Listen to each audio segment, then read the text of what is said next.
xaflad soo dhaweyn ah ayaa lagu qabtay magaalada tan London ee waddanka Britain waxaana lagu soo dhaweynayay Cabdicasiis Maaxa oo kamid ah shakhsiyaadka Soomaaliyeed ee wax weyn u qabtay dadka Soomaaliyeed. xafladani ayaa waxay ahayd mid gebi ahaanba lagu soo dhaweynayay mas'uulkaas isla markaasna halkaas laga jeediyay qodobada kala duwan. wariyaheena Fuad Xaaji Cabdiweli ayaa nooga qayb galay warbixintani inooga diyaariyay.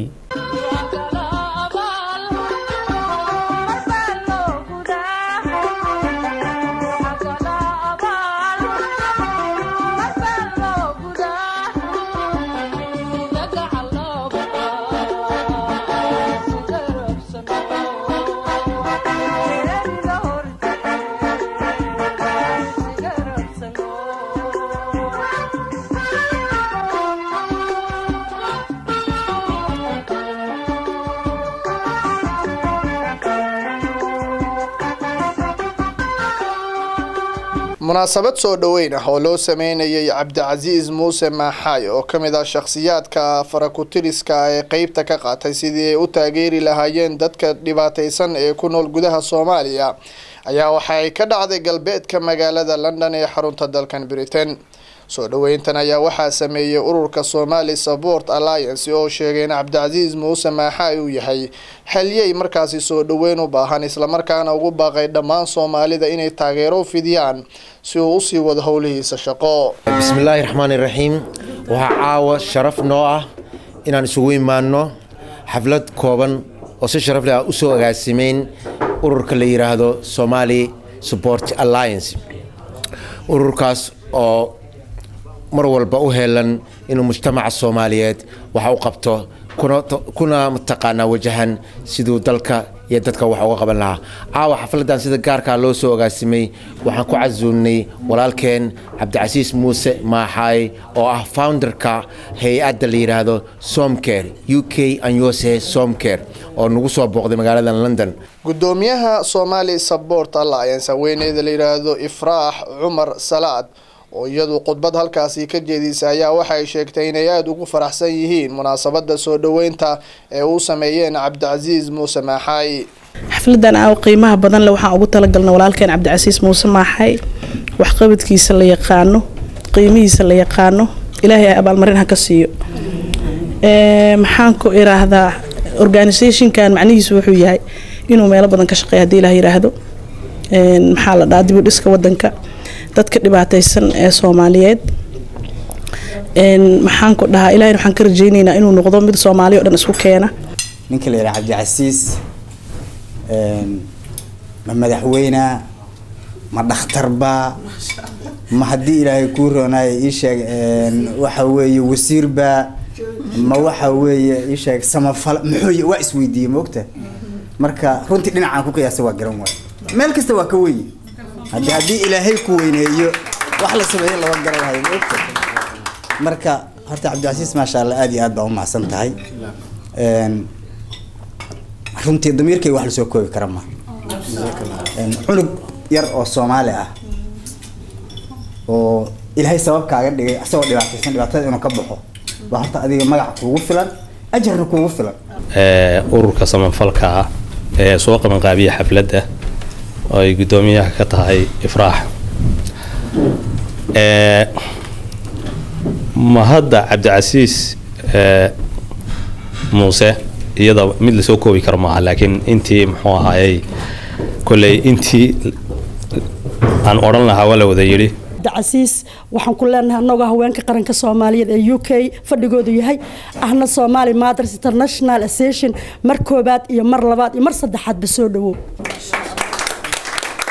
waxaan ku faraxsanahay dad badan oo wax ka dhaxleen inay joogaan ay hoos joogaan ay contact la leeyihiin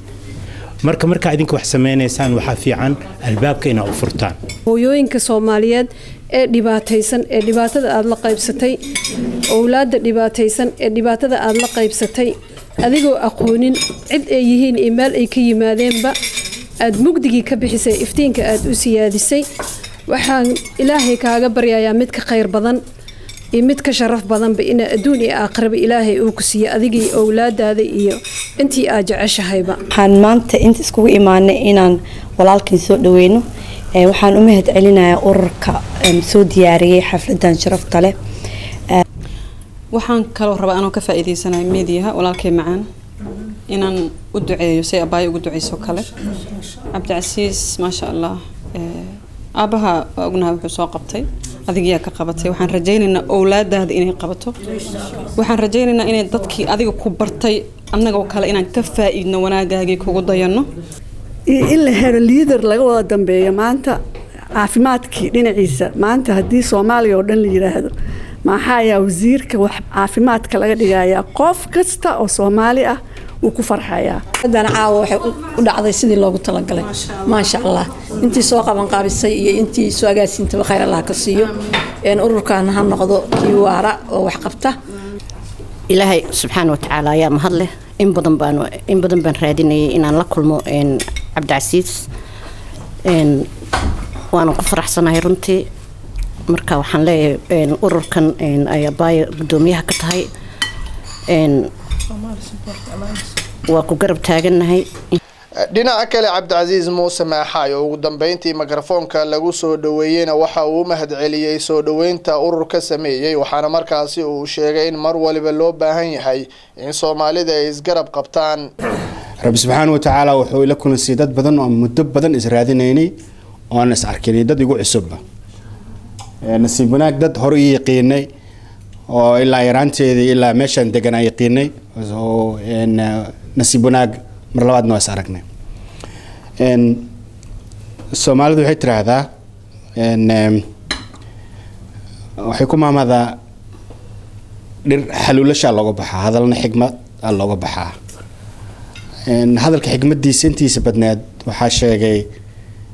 walaalahay sheegay laakiin caaw halkan maxaan u imaaday maxaan u joogaa maxaan rabaa inaan halkan ka iraahdo ma weydiisanaa lacag ma weydiisanaa asxaabteyda badanaa dadka markaad shaqaysid oo humanitarian ka shaqaysid lacag inaa weydiinsin ku malaynaa dadka badankooda lacag ma weydiisanayo laakiin waxaan weydiisanayaa inaan u mahad celiyo sharafta iyo qiimaha caawa ragga dadkan sharafta qiimaha badan leh oo agaasimkaas lahaay Somali Support Alliance Somali Support Alliance waa ka duwan yahay ururada kale aniga aan la kulmay waxa la yiraahdaa inay meel fiican tahay waxaad ku aragtaa flowerkeeda macna ubaxa meeshaas udgoonka meeshaas iyo nabadda meeshaas in organizationada kale ay ka duwan yihiin waxaad ku aragtaa waxaa mas'uul ka ah ay doorteen raggi meesha ku jira waxay doorteen oo boqorka ku jira boqorka oo boqor ku jiro cirra ku jiro raggan sharafta leh ku jiraan saaxiibkay hana tiraabe huruma oo ku jiro waxay doorteen rag kale oo maqan korneelka oo ku jiro iyo dad badan oo maqan maxay doorteen caawa inay gabar mas'uul u noqoto walaasheen ay ku aaminaan way ka duwantaa taas maxay siinaysaa marka aniga dhiirigelin ay siinaysaa inaan ururkiina maanta la ahay inaan la shaqeeyo garabkayga taagnaadaan oo haddii aan wax u baahdo aan wax idinka heli karo haddaa wax u baahataanna anigana waxay heli kartaan munaasabadan oo iyadu ka dhacday galbeedka magaalada London ayaa gabagabadii waxay ahayd mid aad loogu mahadnaqayay howlaha ballaaran ee gargaarka ee markaasi Maaxay uu qabtay Fuad Xaaji Cabduwali Royal TV galbeedka London